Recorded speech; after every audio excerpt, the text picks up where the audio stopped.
Assalamualaikum warahmatullahi wabarakatuh. Perkenalkan, nama saya Tommy Hendrena dari Fakultas Hukum Universitas Andalas dengan nomor WP 1910111133 dari kelas Hukum Pasar Modal 3.2 yang diampu oleh Ibu dosen Sapira Hizriyah SHMH. Di sini saya akan membahas sedikit tentang pihak-pihak yang terkait dengan pasar modal, yaitu wali amanat, yang dimana wali amanat adalah pihak yang mewakili kepentingan pemegang efek yang bersifat utang, biasanya dalam bentuk obligasi. Wali amanat menurut pasal 1 angka 30 Undang-Undang Nomor 8 Tahun 1995 tentang pasar modal atau Undang-Undang Pasar Modal adalah pihak yang mewakili kepentingan pemegang efek atau surat berharga seperti komersial, surat pengakuan utang, saham, obligasi, tanda bukti utang, dan sebagainya yang bersifat utang. Wali amanat merupakan pihak yang dipercaya untuk mewakili kepentingan pemegang efek yang bersifat utang.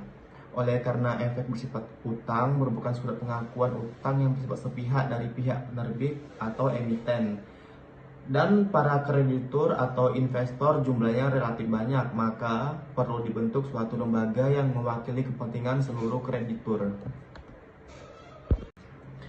Wali amanat memiliki peranan yang penting bagi para kreditur atau pemilik piutang karena akan memberikan informasi yang terkini mengenai kondisi dan perkembangan emiten terkait. Kegiatan usaha sebagai wali amanat dapat dilakukan oleh bank, umum, dan pihak lain yang ditetapkan dengan peraturan pemerintah.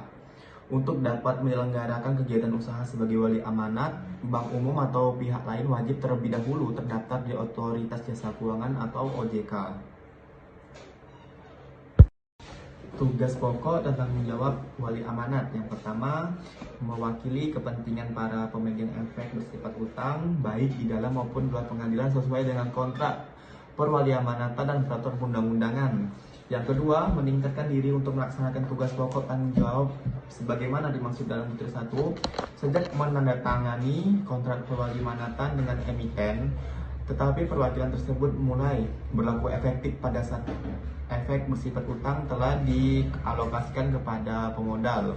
Yang ketiga, melaksanakan tugas sebagai wali amanat berdasarkan kontrak perwaliamanatan dan dokumen lainnya yang berkaitan dengan kontrak perwaliamanatan. Dan yang keempat, memberikan semua keterangan atau informasi sehubungan dengan pelaksanaan tugas perwaliamanatan kepada Pak Bebam dan LK atau yang sekarang menjadi OJK, Otoritas Jasa Keuangan.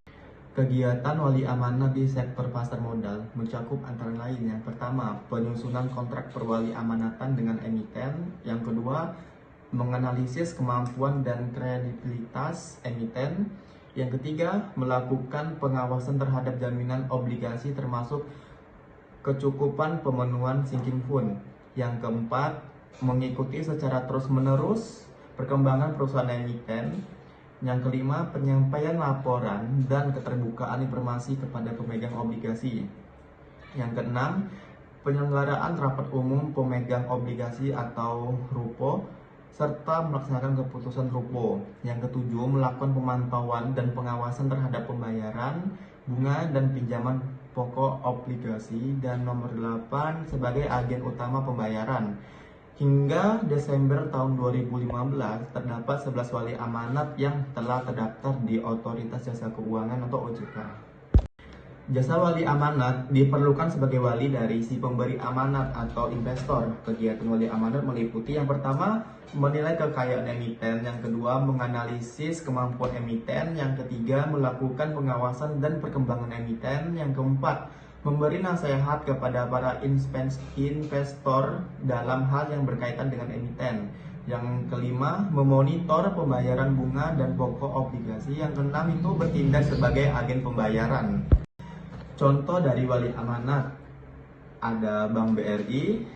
Bank BRI diamanai mengelola dana atau hibah dari pemerintah negara Amerika Serikat atau AS besar nominal mencapai 600 juta dolar Amerika Serikat dan akan dikelola selama 5 tahun. Penunjukan Bank BRI untuk mengelola dana tersebut tentu sudah sesuai dengan aturan hukum wali amanat yang berlaku. Untuk peraturan tentang profesi penunjang tersebut sendiri terletak pada Undang-Undang Nomor 8 Tahun 2015. Dana tersebut akan disalurkan ke dalam program di Indonesia. Program yang dijalankan adalah perbaikan nutrisi pada anak-anak usia dini. Kegiatan ini ditujukan untuk memperbaiki kualitas sumber manusia. Selanjutnya yaitu Bank Mega. Bank Mega merupakan pengganti dari Bank BNI yang mundur dari perwalian. Tugas yang diberikan kepada Bank BNI ini adalah mengurus utang atau obligasi Perum Pegadaian dengan nominalnya 1,7 triliun. Hak dan kewajiban wali amanat tersebut dilepas BNI sehingga digantikan oleh Bank Mega.